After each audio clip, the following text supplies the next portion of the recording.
कॉफीचा झाड इकडे लावलाय मी, ॲपलचा ट्री लावलाय. हा थोडा डॅमेज होत चालला असा दिसतोय. आपला Miyazaki well and good condition मध्ये एकदम मस्त आहे. तर मग ह्या बॅग मधले पण अजून मोठे होत चाललेत. गेले 2-3 दिवस खूप वादळ पाऊस वगैरे येऊन गेलाय. तुम्ही पण TV वरती न्यूज वगैरे बघितलं असाल की सगळीकडे पूर आलेलं. आमच्या इकडे पण सिटीमध्ये पूर होतं. म्हणजे इकडनं सिटी जवळजवळ 4-5 किलोमीटरच्या अंतरावरती आहे. आपल्या झाडांना पण प्रचंड त्रास झाला. अक्षरशः जे झाड आहेत मुळापासून असे पडायला आलते. आता वेदर चांगला झालाय, पाऊस वगैरे सगळं थांबलाय. जो आपण मियाजाकी मँगोचा प्लांट लावलेला त्याचा पण अपडेट देतो, तो काय कंडिशनमध्ये आत्ता आहे. आणि आणखीन मी काय काय झाडं आणलेत, जसं ऑलिव्हचं किंवा वॉलनट वगैरे, तर मग तुम्हाला दाखवतो आता कंडिशन काय. चला बघूया. आपला मियाजाकी वेल अँड गुड कंडिशनमध्ये एकदम मस्त आहे. कुठेच काय ह्याला डॅमेज झालं नाही. आपण ह्याला जे सपोर्ट दिलेलं 2 काट्यांचा वगैरे, तर त्यामुळे हा झाड व्यवस्थित आहे. इकडे मी ॲपलचा ट्री लावलाय आणि हा थोडा डॅमेज होत चालला असा दिसतोय. तो कदाचित नुकताच आता परवाच्या दिवशी लावल्यामुळे ते आता झालेलं असेल. त्याला बारीक बारीक लीव्ज वगैरे आता नवीन त्याच्यावरती ग्रो होतील. युजली आपण जेव्हा नवीन प्लांट लावतो तेव्हा ते थोडंसं झाड मेल्यासारखं होऊन त्याला नवीन लीव्ज वगैरे फुटतात आणि मग तिकडनं ते परत झाड ग्रो व्हायला स्टार्ट होतं. तर आपण ह्याच्यावरती पण ऑब्झर्वेशन आपण करत राहू. मग आपला तो मोठा मँगोचा झाड होता तो इकडं लावलाय आणि ह्याला असं सपोर्ट दिलं. इकडनं एक लावलंय, इकडून एक बांबू लावलाय आणि या बाकीचे हे जे बांबूचे जे हे आहेत त्याच्यानी असं सपोर्ट देऊन, म्हणजे झाड जेणेकरून हलायला नको. जर का हललं तर मग हे ब्रांचेस आपले जे असतात त्याचं जे स्टेम आहे खालचं, ते रूट्स वगैरे हलतात आणि त्याने झाड मरून जातं. तर त्यामुळे अशा पद्धतीने आम्ही बहुतेक झाडांना बांधलंय. बाकी सुपारीचे वगैरे झाडं लावलेत. हा श्रीवर्धन लोटा ही व्हरायटी आहे सुपारीची. तर आपला ATM मँगो मी इकडे लावलाय, म्हणजे ऑल टाईम मँगो. ह्याला वर्षभर मँगो येत राहतात. हा आफ्रिकन पीच फ्रूट आहे, त्याच्यानंतर मिरेकल फ्रूट आहे आणि हा अवाकाडो आहे. तर मग हा ऑलिव्हचा झाड आहे. त्यानंतर हा वॉलनटचा आहे. त्याच्यानंतर हा रेड मलबेरी आहे. हा लिचीचा आहे, लिचीचं झाड आहे. आणि हा आहे रुद्राक्षाचा. तर रुद्राक्षाचा पण मी मागवलाय. इकडे अजून एक मलबेरी आहे, हा ब्ल्यू.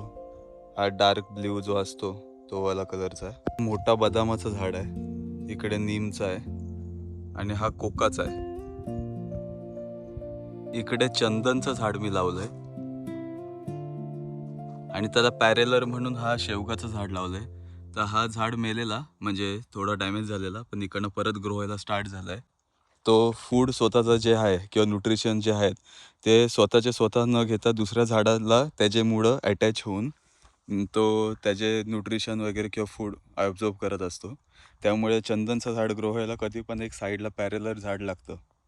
इथे काही झाडं पडलेले आहेत अजून आपले, ते देखील लावायचे आहेत. सफेद जाम आहे, रेड कलरचा जाम आहे, म्हणजे त्याला वॅक्स ॲपल म्हणतात.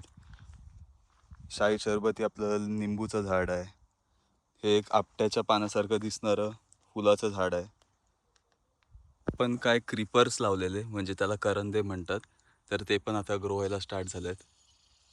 प्रॅक्टिकली हा लोअर टेरेस आहे आणि ह्याला मी बोटॅनिकल गार्डन असं हे करणार आहे. म्हणजे आपले इंडियन स्पायसेस जे असतात ते आणि इंडियन मेडिसिन जे आपले पारंपरिक आलेले आहेत, तर किंवा आता जे दुर्मिळ होत चाललेत.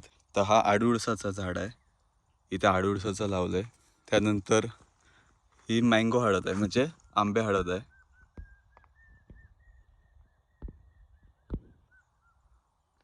त्यानंतर ही आपली नॉर्मल हळद आहे, ते आता ग्रो व्हायला लागले. इथे लेमन ग्रास आता लावलंय मी, म्हणजे चायपत्ती. ते कडुनिमचं झाड परत लावलंय. इकडे ब्लॅक पेपर लावलंय. हा तेजपत्त्याचं झाड आहे. त्यानंतर हा लवंग आहे.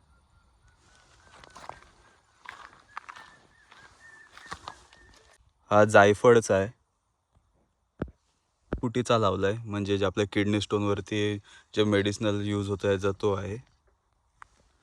त्यानंतर हा ऑल स्पाइसचं झाड आहे, म्हणजे एका पानामध्ये सगळ्या मसाल्यांचा फ्लेवर येतो ह्याला आणि वास देखील, सुगंध देखील छान येतो.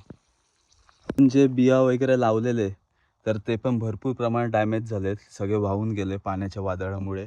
एका दुसरी उगवले, तुम्ही बघू शकता इथे, इकडे हे उगवलेत.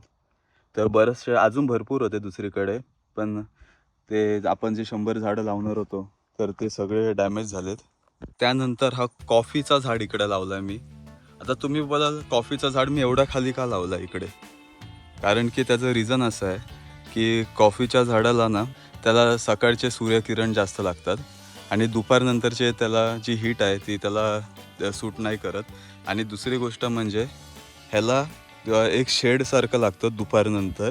तर मग त्यामुळे हे जे झाड आहेत, आत्ता ह्याचे ब्रांचेस असे वरती होते भरपूर, तर ते मी कट केले आणि नंतर भविष्यात ह्याचे ब्रांचेस वाढतील. मग ह्याला एक शेड पण मिळेल, पाठी भिंत असल्यामुळे त्याला तिकडनं दुपारनंतरचं ऊन जे काय एक नंतर कडक ऊन ते त्याला मिळणार नाही. आणि फक्त जे इकडनं आपलं जे सनराईज होतं त्या साईडून, तर इकडचंच त्याला मॉर्निंगचे सकाळचे रेस त्याला मिळतील. त्यामुळे हा झाड चांगल्या प्रकारे ग्रो होईल. त्यानंतर चेरीचे झाड मी इकडे लावलेत, तुम्हाला दाखवतो. आता आपण वर जाऊया.